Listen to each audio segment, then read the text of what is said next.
Hello everyone. তো আগামী 28 September থেকে তোমাদের যে উচ্চ মাধ্যমিক পরীক্ষা থার্ড সেমিস্টার শুরু হচ্ছে, তার পরিপ্রেক্ষিতে আমি কিছু এমসিকিউ কোশ্চেন বা কিছু কোশ্চেন আলোচনা করছি অটোমোবাইল সাবজেক্টের, যেটাতে যার দ্বারা তোমরা উচ্চ মাধ্যমিক পরীক্ষা যখন দিতে যাবে তখন আশা করি কিছুটা তোমাদের হেল্পফুল হবে। তো তোমাদের অলরেডি আমি দুটো মানে ভোকেশনাল তোমাদের অটোমোবাইল সাবজেক্টে দুটো পার্ট, একটা part A employability skill, part B vocational skill. আর পার্ট বি ভোকেশনাল স্কিলের মধ্যে আমি অলরেডি কিন্তু দুটো মডিউল 1 মডিউল 2 মানে দুটো চ্যাপ্টার অলরেডি শেষ করে ফেলেছি। আজ তৃতীয় নম্বর চ্যাপ্টার বা মডিউল 3 ট্রান্সমিশন সিস্টেম সম্পর্কে যতগুলো কোশ্চেন হয় আমি চেষ্টা করব আলোচনা করার। তো প্রথমে হচ্ছে সেশন 1, ওভারহলিং অফ ক্লাচ। আচ্ছা, প্রথমে বলে দিই ট্রান্সমিশন সিস্টেমটা কী জিনিস। ট্রান্সমিশন সিস্টেম হলো ইঞ্জিনে যে পাওয়ারটা উৎপন্ন হয় সেই ইঞ্জিনের পাওয়ারটাকে চাকার মধ্যে ট্রান্সফার করার হলো ট্রান্সমিশন সিস্টেম। তো ট্রান্সমিশন সিস্টেমের মধ্যে প্রথমে পড়ে ইঞ্জিনের সাথে যুক্ত থাকে ক্লাচের সাথে যুক্ত থাকে গিয়ারবক্সের সাথে যুক্ত থাকে পপুলার শ্যাফটের সাথে যুক্ত থাকে ইউনিভার্সাল জয়েন্টে থাকে আবার পপুলার শ্যাফট, আবার একটা ইউনিভার্সাল জয়েন্ট, তারপর থাকে ডিফারেন্সিয়াল পরে থাকে ডিফারেন্সের সাথে যুক্ত থাকে রিয়ার এক্সেলের সঙ্গে যুক্ত থাকে চাকা বা হুইল। তো এইভাবেই পাওয়ারটা ইঞ্জিন থেকে উৎপন্ন হয়, যে পাওয়ারটা উৎপন্ন হয় ইঞ্জিনের মধ্যে সেটা ট্রান্সফার করা হয় বা ট্রান্সমিশন করা হয় গাড়ির চাকার মধ্যে through the entire engine, clutch, gearbox, propeller shaft, universal joint, ডিফারেন্সিয়ালের মাধ্যমে। তো প্রথম আমাদের এখানে কোশ্চেন যেগুলো আছে আমি প্রথমে দেখি। প্রথম কোশ্চেন বলছে ডায়াফ্রাম ক্লাচ এবং স্প্রিং ক্লাচের তুলনায় অধিক টর্ক ঘূর্ণন বল স্থানান্তর করতে সক্ষম, কারণ এতে ডায়াফ্রাম ড্যাশ ব্যবহৃত হয়। ডায়াফ্রামে কী হয়? সঠিক অ্যান্সার হলো স্প্রিং ব্যবহার করা হয়। ক্লাচ অ্যাসেম্বলি ওভারহলিং বা সম্পূর্ণ মেরামতের সময় ক্লাচ প্লেট এ ড্যাশ আছে কিনা তা পরীক্ষা করা এবং এর পুরুত্ব মানে কতটা মোটা বা পরিমাপ করা অত্যন্ত গুরুত্বপূর্ণ। মানে অয়েল লিকেজ আছে কিনা তা পরীক্ষা করা, অয়েল লিক আছে কিনা তা চেক করা, ক্লাচ প্লেটে অয়েল লিকেজ হচ্ছে কিনা ক্লাচ প্লেটের দ্বারা সেটা চেক করা।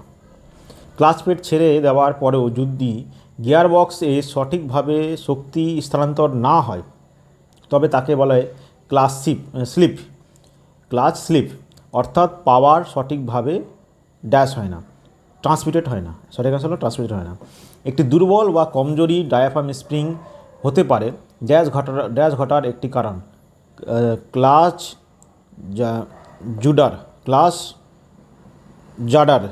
জাডার হওয়ার জন্য। আচ্ছা, নেক্সট তোমাদের এমসি কোশ্চেন, কোন ধরনের ক্লাচে ডায়াফ্রাম স্প্রিং ব্যবহৃত হয় কয়েল স্প্রিং এর পরিবর্তে? কোন ধরনের ক্লাচে? অ্যান্সার হবে ডায়াফ্রাম ক্লাচে। নেক্সট হলো স্প্রিং ক্লাচের তুলনায় ডায়াফ্রাম ক্লাচ কেন বেশি সুবিধাজনক? সঠিক অ্যান্সার হলো এটি বেশি টর্ক স্থানান্তর করে, ইট ট্রান্সমিট মোর টর্ক। আচ্ছা, ক্লাচ অ্যাসেম্বলি বা ওভারহলিং সম্পূর্ণ মেরামত করার প্রধান উদ্দেশ্য কী? To restore proper functioning and efficiency. তো ক্লাচের সঠিক কার্যকারিতা ও দক্ষতা পুনরুদ্ধার করা। ক্লাচ স্লিপ তখনই ঘটে যখন power transmission is not transmitted to the gearbox after the releasing the clutch pedal. Clutch plate ছাড়ার পরেও গিয়ারবক্সে সঠিকভাবে পৌঁছায় না। তাহলে এখানে হবে অ্যান্সারটা হবে power transmission is not transmitted to the gearbox after releasing the clutch plate. আচ্ছা, কিছু কোশ্চেন অ্যান্সার। গাড়ির ক্লাচ পুনঃসংস্কার বা রিকন্ডিশনিং বা ওভারহলিংয়ের গুরুত্ব কী? ক্লাচ রিকন্ডিশনিং ও ওভারহলিং করার মাধ্যমে ক্লাচের ক্ষতিগ্রস্ত বা ক্ষয়প্রাপ্ত অংশগুলি মেরামত বা পরিবর্তন করা, এর ফলে গাড়ির ক্লাচ সিস্টেম আরও কার্যকরভাবে কাজ করে। ক্লাচ স্লিপ বা শব্দ হওয়া কমে যায়। আচ্ছা, গাড়ির গিয়ার পরিবর্তনে মসৃণ হয়, ক্লাচের দীর্ঘস্থায়িত্ব বৃদ্ধি পায়, নিরাপদ ও আরামদায়ক ড্রাইভিং নিশ্চিত হয়। গাড়িতে ক্লাচের কাজ কী? নেক্সট কোশ্চেন হলো গাড়িতে ক্লাচের কাজ কি। তাহলে দেখো গাড়িতে ক্লাচ ব্যবহার করা হয়, গাড়িতে ক্লাচের মূল কাজ হলো ইঞ্জিন ও গিয়ারবক্সের মাধ্যমে সংযোগ স্থাপন করা। আচ্ছা, গিয়ার পরিবর্তনের সময় ইঞ্জিনের শক্তি সাময়িকভাবে কেটে দেয়। আচ্ছা, গাড়ি থেমে থাকাকালীন ইঞ্জিন চালু রাখতে সাহায্য করে আর সঠিকভাবে পাওয়ার ট্রান্সমিশন নিশ্চিত করে। কখন গাড়ির ক্লাচ প্লেট পরিবর্তন করা হয়? নিম্নলিখিত পরিস্থিতিতে ক্লাচ প্লেট পরিবর্তন করতে হয়। ক্লাচ স্লিপ করলে, ক্লাচ চাপ দিলে, গিয়ার পরিবর্তনের সমস্যা হলে, ক্লাচ প্লেটের ফাইবার পড়ে গেলে বা ক্ষয় হলে। আচ্ছা, গাড়ি চলার সময় ক্লাচ থেকে পোড়া গন্ধ এলে, মাইলেজ কম গেলে বা ক্লাচের রেসপন্স কম গেলে। ক্লাচ সিস্টেমের উপাদানগুলি লিখো। ক্লাচ সিস্টেমের উপাদানগুলি হলো ক্লাচ প্লেট, ক্লাচ কভার বা pressure plate, clutch spring, release bearing, release lever, clutch cable বা হাইড্রোলিক সিস্টেম, ফ্লাইহুইল ইটিসি। আচ্ছা, গিয়ার ইনপুট শ্যাফটের সাথে কোন কোন উপাদান যুক্ত থাকে?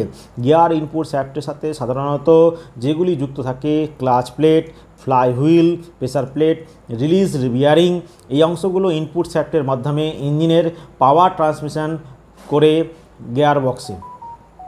ক্লাচ প্লেট, ক্লাচ স্প্রিং কেন ব্যবহার করা হয়? ক্লাচ প্লেটে ক্লাচ স্প্রিং কেন ব্যবহার করা হয়?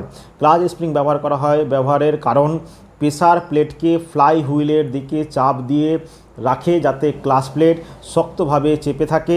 গাড়ি চালানোর সময় ক্লাচ প্লেট এবং ফ্লাই হুইলের মধ্যে সঠিক ঘর্ষণ নিশ্চিত করে। ক্লাচ ছাড়ার সময় ধীরে ধীরে সংযোগ স্থাপন করে ঝাঁকুনি কমায়।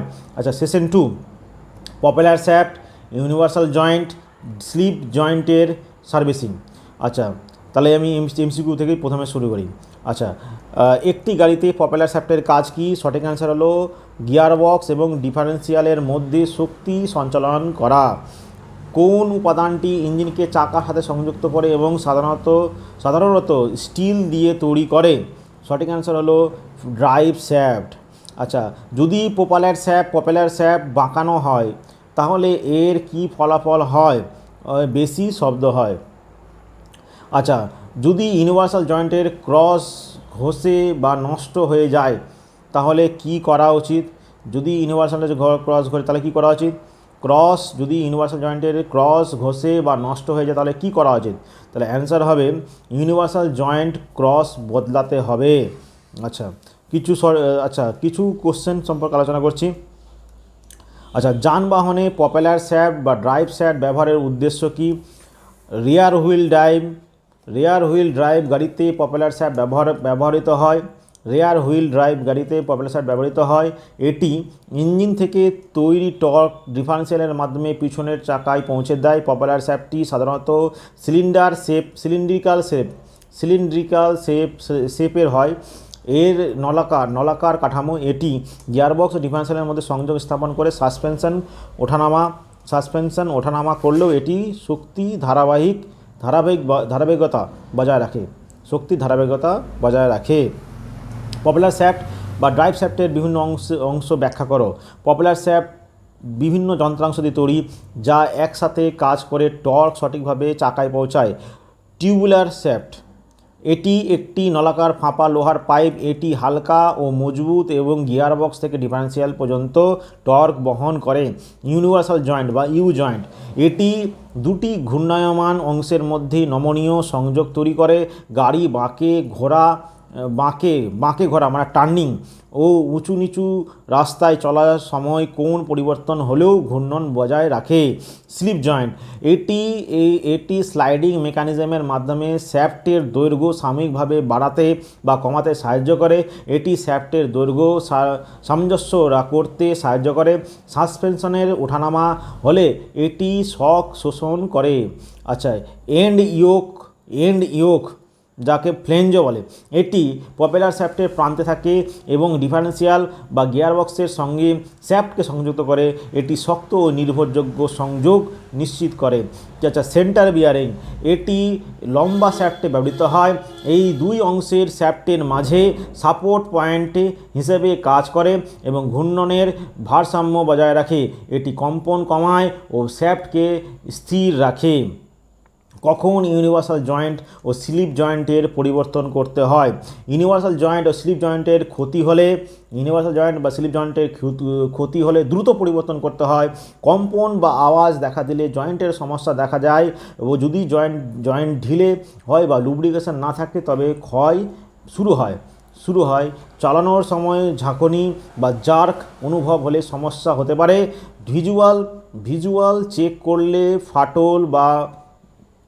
ফাটল বা মরিচা দেখা দিলে অবিলম্বে পরিবর্তন করা দরকার। সময়মতো রক্ষণাবেক্ষণ না করলে সম্পূর্ণ ড্রাইভ শ্যাফট ক্ষতিগ্রস্ত হতে পারে। আচ্ছা, ড্রাইভ শ্যাফটের কাজ কি?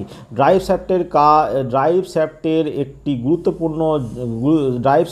গুরুত্বপূর্ণ যান্ত্রিক যন্ত্রাংশ যা শক্তি পরিবহনের কাজ করে। আচ্ছা, এটি ইঞ্জিনের তৈরি টর্ক ডিফারেন্সিয়ালের মাধ্যমে চাকায় পাঠায়। এটি গিয়ারবক্স ও ডিফারেন্সিয়ালের মধ্যে শক্তিশালী সংযোগ তৈরি করে। সাসপেনশনের ওঠানামা সত্ত্বেও এটি মসৃণভাবে শক্তি পৌঁছে দেয়। ইউনিভার্সাল ও স্লিপ জয়েন্টের নমনীয়তা বজায় রাখে। এটি গাড়ির চলাচল মসৃণ বা সুষম ও নিরাপদ রাখতে সাহায্য করে। Session number 3, servicing of differential unit এবং adjustment fill in the blanks question. যখন গাড়ি মোড় নেয় তখন ডিফারেন্সিয়ালের চাকার গতি বজায় রাখতে সাহায্য করে। ভিন্ন গতি বজায় রাখতে সাহায্য করে। ডিফারেন্সিয়ালের প্রধান কাজ হলো ইঞ্জিনের শক্তি ড্যাশে পৌঁছে দেওয়া, চাকায় পৌঁছে দেওয়া। আচ্ছা, ব্যাকল্যাশের সঠিক সমন্বয় গিয়ারগুলোর দাঁতের মধ্যে সঠিক ড্যাশ নিশ্চিত করে, সংযোগ বা কন্ট্যাক্ট নিশ্চিত করে। ডিফারেন্সিয়ালের যেসব উপাদান কম্পোনেন্ট চাকায় টর্ক সরবরাহ করে তারা হলো হাফ এক্সেল বা শ্যাফট। আচ্ছা, এমসিকিউ কোশ্চেন, একটি গাড়িতে ডিফারেন্সিয়ালের প্রধান কাজ কি? অ্যান্সার হলো মোড় নেওয়ার সময় বা টার্ন নেওয়ার সময় চাকাগুলিকে ভিন্ন গতিতে ঘুরতে দেওয়া। আচ্ছা, নেক্সট কোশ্চেন দেখো, নিচের কোন গিয়ারটি ডিফারেন্সিয়ালের অংশ নয়? Crown gear, sun gear, star gear, drive gear. Option number D, drive gear. আচ্ছা, ডিফারেন্সিয়ালের কাজের মধ্যে কি অন্তর্ভুক্ত? চাকায় শক্তি সরবরাহ করা ও মোড়ের সময় বা টার্নিংয়ের সময় গতি পার্থক্য বজায় রাখা। যখন একটি গাড়ি মোড় নেয় তখন কোন চাকা কম দূরত্ব অতিক্রম করে? অ্যান্সার হলো সামনের চাকা বা ভিতরের চাকা কম দূরত্ব অতিক্রম করে। দেখো, এক্সপ্লেনেশন নোট দিয়ে রাখি। দেখো, যখন একটি গাড়ি মোড় নেয়, মানে ধরো একটা গাড়ি আছে, একটা গাড়ি যখন এভাবে যাচ্ছিলো, যেতে গিয়ে আমি বাঁ দিকে টার্ন নিলাম বা কেউ ডান দিকে যদি টার্ন নিই, তাহলে দেখো কী হয়। তো কী বলছে, যখন গাড়ি মোড় নেয় বা টার্নিং নেয় তখন ভিতরের চাকা, মানে ধরো এটা হলো যখন টার্নিং নেয়, ধরো আমি লেফট সাইড টার্ন নিচ্ছি, তাহলে এটা ভিতরের চাকা, এটা হলো বাইরের চাকা। তাহলে ভিতরের চাকা এগুলো হলো ভিতরের চাকা, আর এগুলো হলো বাইরের চাকা। তো বলছে ভিতরের চাকা যখন লেফট সাইড টার্ন নেবে তখন, তো বলছে ভিতরের চাকা গাড়ি যখন মোড় নেয় তখন ভিতরের চাকাগুলো সেই দিকের চাকা যেদিকে গাড়ি মোড়ের সময় ভিতরের চাকা কম দূরত্ব অতিক্রম করে আর বাইরের চাকা বেশি দূরত্ব অতিক্রম করে। এই জন্যই ডিফারেন্সিয়াল সিস্টেম দরকার, যাতে দুই চাকা ভিন্ন গতিতে ঘুরতে পারে। এর একটা পুরো এক্সপ্লেনেশন আছে, এই এক্সপ্লেনেশনটা আমি এখন বলছি না, কারণ এখানে অনেক অত সময় নেই। আমি যতটা পরিমাণ পারছি যতটা সম্ভব খালি কোশ্চেনগুলো আলোচনা করেছি, তোমাদের পরীক্ষা যেহেতু সামনের মধ্যে রয়েছে, যাতে বেশি পরিমাণ কোশ্চেন অ্যাটেন্ড করতে পারে তার জন্য। এর এক্সপ্লেনেশন আমি পরবর্তীকালে ডিটেলস ভিডিও দিব, তখন তোমরা দেখতে পারবে। আচ্ছা, আপাতত পরীক্ষার জন্য দেখো। আচ্ছা, ডিফারেন্সিয়াল ইউনিটের কাজ কী? তো নেক্সট কোশ্চেন হল ডিফারেন্সিয়াল ইউনিটের কাজ কী? ডিফারেন্সিয়াল ইউনিট গাড়ির ড্রাইভিং সিস্টেমের একটি অত্যন্ত গুরুত্বপূর্ণ অংশ, যা মূলত দুই চাকার মধ্যে টর্ক গতি সঠিকভাবে বন্টন করে। এর প্রধান কাজ হলো গাড়ি যখন বাঁক নেবে বা টার্নিং নেবার সময় বাইরের চাকাটিকে বেশি এবং ভিতরের চাকাটিকে কম গতি প্রদান করে। ইঞ্জিন থেকে আসা টর্ক বা ঘূর্ণন শক্তি হাফ শ্যাফটের মাধ্যমে দুই চাকায় সমানভাবে বিতরণ করা, টায়ারের ক্ষয় রোধ করা এবং রাস্তার সঙ্গে ঘর্ষণ নিয়ন্ত্রণে রাখা। মসৃণ ও নিরাপদভাবে গাড়ি চালাতে সহায়তা করা। এটি না থাকলে বাঁক নেওয়ার সময় গাড়ি নিয়ন্ত্রণে রাখা কঠিন হতো এবং টায়ারে প্রচণ্ড চাপ পড়তো। ডিফারেন্সিয়ালের গুরুত্ব এবং কাজের পদ্ধতি ব্যাখ্যা করো। ডিফারেন্সিয়াল গাড়ির গতি নিয়ন্ত্রণ ও ঘূর্ণন ক্ষমতার ভারসাম্য রক্ষায় গুরুত্বপূর্ণ ভূমিকা পালন করে। এর মাধ্যমে বাঁক নেওয়ার সময় চাকার ভিন্ন গতির কারণে স্টিয়ারিং সহজ হয় এবং টায়ারের উপর অপ্রয়োজনীয় চাপ পড়ে না। টর্ক সঠিকভাবে বিতরণ হয়, গাড়ির স্থায়িত্ব এবং নিয়ন্ত্রণ ক্ষমতা বৃদ্ধি পায়। কাজের পদ্ধতি: প্রপেলার শ্যাফটের মাধ্যমে ইঞ্জিন থেকে আসা শক্তি প্রথমে ড্রাইভ পিনিয়নে গিয়ারে পৌঁছায়। এটি ক্রাউন হুইলকে ঘোরায়, যা ডিফারেন্সিয়ালের কেসের সাথে সংযুক্ত। কেসের মাধ্যমে থাকা স্পাইডার গিয়ার ও সাইড গিয়ার একসঙ্গে ঘুরে দুই হাফ শ্যাফটের ঘূর্ণন শক্তি পাঠায়। সোজা চলার সময় দুই চাকা সমান গতিতে ঘোরে, আর বাঁক নেওয়ার সময় স্পাইডার গিয়ার ঘুরে গাড়ি বাইরের চাকাকে বেশি এবং ভিতরেরটিকে কম ঘোরাতে সাহায্য করে। ডিফারেন্সিয়ালের প্রধান অংশগুলি কী কী? দেখো, ডিফারেন্সিয়াল প্রধান অংশ হলো drive pinion, crown wheel, differential case, spider gear, side gear. এগুলো হলো ডিফারেন্সিয়ালের প্রধান অংশ। আচ্ছা, এছাড়াও কিছু বড় বড় কোশ্চেন আছে। এই কোশ্চেনগুলো থেকে আমার মনে হয় এমসিকিউটা আলোচনা করলে সবথেকে ভালো হবে। দেখো, এমসিকিউ কোশ্চেনগুলো প্রথমে আলোচনা করি। দেখো, এমসিকিউ কোশ্চেনের মধ্যে প্রথমে বলছে একটি গাড়ির ড্রাইভ ট্রেনে গিয়ার বক্সের প্রধান উদ্দেশ্য কী? গিয়ার বক্স প্রধান উদ্দেশ্য হলো বিভিন্ন প্রতিবন্ধকতা অতিক্রম করে ইঞ্জিন শক্তি বৃদ্ধি। আচ্ছা, নেক্সট হলো নিচের কোনটি এমন প্রতিবন্ধকতা নয় যা গিয়ার বক্স অতিক্রম করতে সাহায্য করে? অপশন নাম্বার হলো এটা হলো জ্বালানি প্রতিবন্ধকতা। স্বয়ংক্রিয় ট্রান্সমিশনে কোন উপাদানটি গিয়ারের অনুপাত স্বয়ংক্রিয়ভাবে পরিবর্তনের জন্য দায়ী? সঠিক অ্যান্সার হলো টর্ক কনভার্টার। স্বয়ংক্রিয় ট্রান্সমিশনের সিস্টেমে এটিএফের পূর্ণরূপ কী? এটিএফ মানে হলো অটোমেটিক ট্রান্সমিশন ফ্লুইড। আচ্ছা, স্বয়ংক্রিয় ট্রান্সমিশন বা অটোমেটিক ট্রান্সমিশনে কোন অংশটি ম্যানুয়াল ক্লাচের পরিবর্তে ব্যবহার করা হয়? অপশন হলো সঠিক অ্যান্সার হলো টর্ক কনভার্টার। স্বয়ংক্রিয় ট্রান্সমিশনে প্ল্যানেটারি গিয়ারিং সিস্টেমের কাজ কি? অ্যান্সার হলো বিভিন্ন গিয়ার অনুপাত প্রদান করা। আচ্ছা, what are the main component of automatic transmission? Automatic ট্রান্সমিশনের প্রধান উপাদানগুলো কী কী? টর্ক কনভার্টার, প্ল্যানেটারি গিয়ারসের, clutch and band, hydraulic system, valve body, ECU electronic control unit. এগুলি। How many types of automatic transmission are used in the vehicle?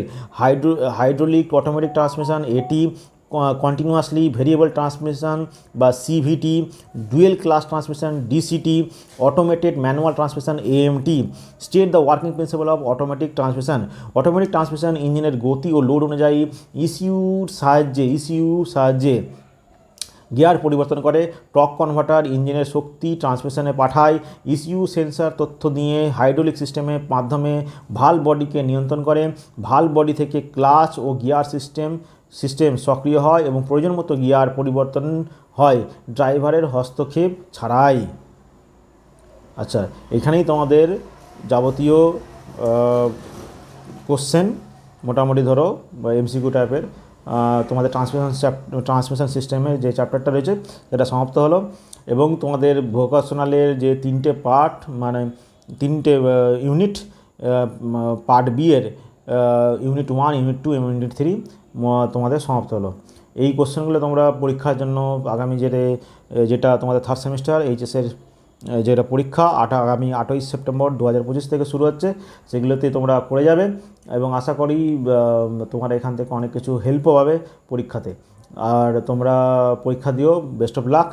আর এই চ্যানেলের পরবর্তীকালে এই যে এখনও পর্যন্ত শুধুমাত্র এমসিকিউ এবং কোশ্চেন অ্যান্সার যতটা পারলাম, পরীক্ষা যেহেতু সামনে আমি এক্সপ্লেনেশন খুব কম করলাম, কিন্তু পরবর্তীকালে এবং আগামীতে আমি প্রত্যেকটা জিনিস আস্তে আস্তে করে এই চ্যানেলে তোমরা পাবে ডিটেলস ভিডিও। শুধুমাত্র অটোমোবাইল না, এছাড়াও তোমরা সায়েন্স যারা ব্যাকগ্রাউন্ডার আছো তারা ফিজিক্স, ম্যাথ এবং বায়োলজি সম্পর্কে ডিটেলস ভিডিও পাবে। আর যারা ইসে মানে অটোমোবাইল সাবজেক্ট তো পাবেই, এছাড়াও মাধ্যমিক উচ্চ মাধ্যমিক লেভেলের ম্যাথামেটিক্স এবং ভৌতবিজ্ঞান জীবনবিজ্ঞান, এছাড়াও others any type of job information, any types of job information, চাকরি পরীক্ষা বলতে পারো, ঠিক আছে, পলিটেকনিক, জেক্সপো, যাবতীয় কিছু ইনফরমেশান তোমরা এই চ্যানেলের মধ্যে পাবে। অতএব তার জন্য চ্যানেলটিকে তোমরা লাইক করো এবং সাবস্ক্রাইব করো। ধন্যবাদ।